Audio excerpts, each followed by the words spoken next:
উপরের ক্যাপশনটা দেখে আপনারা নিশ্চয়ই বুঝতে পারতেছেন যে আমি কি বিষয়ে কথা বলে যাচ্ছি। হ্যাঁ, ইংলিশে লেজ আছে, যেমন পশু প্রাণীর লেজ আছে, গরু ছাগলের লেজ আছে, ঠিক তেমনি ইংলিশের কিছু লেজ আছে, যেই লেজগুলো জানলে আপনি খুব সহজে ইংলিশে কথা বলতে পারবেন এবং কি বড় বড় সেন্টেন্স মেকিং করতে পারবেন। সো আমি অনেক শুনেছি যে আমি সেন্টেন্স মেকিং করতে পারি না, আমি কীভাবে সেই বড় বড় সেন্টেন্সগুলো মেকিং করব। সো বেশি কথা না বাড়িয়ে চলুন সেই লেজগুলো সম্বন্ধে জানা যাক। সো আই উইল, আমি কিছু একটা করব। আই ওয়েন্ট টু, আমি কিছু একটা করতে চাই। বাট, কিন্তু। ফোর, জন্য। তারপর আই হ্যাভ টু, আমাকে কিছু একটা করতে হবে। আই হ্যাভ, আমার কিছু আছে। আই ডোন্ট হ্যাভ, আমার কিছু নেই। আই অ্যাম, আমি হলাম কিছু একটা। আই অ্যাম ভার্বিং, মানে আমি একটা কিছু করতেছি। বাট, কিন্তু। দেন, তারপর। এগুলো হচ্ছে ইংলিশের লেস। আপনি যদি এই লেসগুলো খুব ভালোভাবে আয়ত্ত করতে পারেন তাহলে আপনি বড় বড় সেন্টেন্স মেকিং করতে পারবেন এবং কি অনায়াসে ইংলিশে খুব সহজে কথা বলতে পারবেন।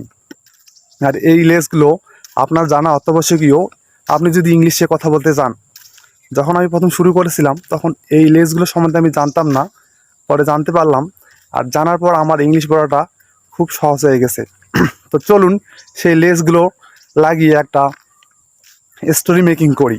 ওকে, সো স্টোরিটা আছে এরকম যে I went to play cricket, আমি কিছু একটা চাই, কী করতে চাই, আমি ক্রিকেট খেলতে চাই, right? So I went to play cricket, but, কিন্তু। I have an exam tomorrow, আমার কি আছে, এক্সাম আছে কালকে। আই উইল স্টাডি, আমি পড়াশোনা করব। বিকজ, কারণ। I don't want to fail, আমি ফেল হতে চাই না। I want to pass the exam, আমি পরীক্ষা পাস হতে চাই।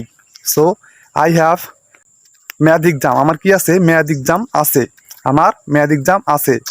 So I will study math for 3 hour, আমি 3 ঘন্টা ধরে ম্যাথ করব। And I will start soon, আমি খুব শীঘ্রই শুরু করব। বাট, কিন্তু। I am eating right now, এই যে আমি বাট, বিকজ, হ্যাভ টু এইগুলো আমি ইউজ করলাম, এগুলো হচ্ছে ইংলিশের লেস। আর আমি এই সুন্দর করে আমি এই স্টোরিটাকে তৈরি করলাম। বলুন আবার সেই স্টোরিটাকে তৈরি করা যাক।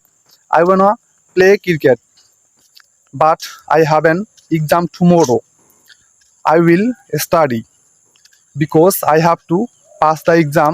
I don't want to fail.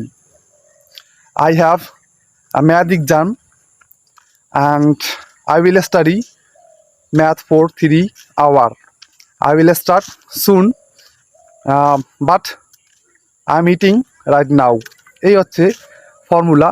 আপনাকে অবশ্যই এইভাবে ইংলিশ প্র্যাকটিস করতে হবে এবং লেস লাগিয়ে ইংলিশ বাক্য তৈরি করতে হবে।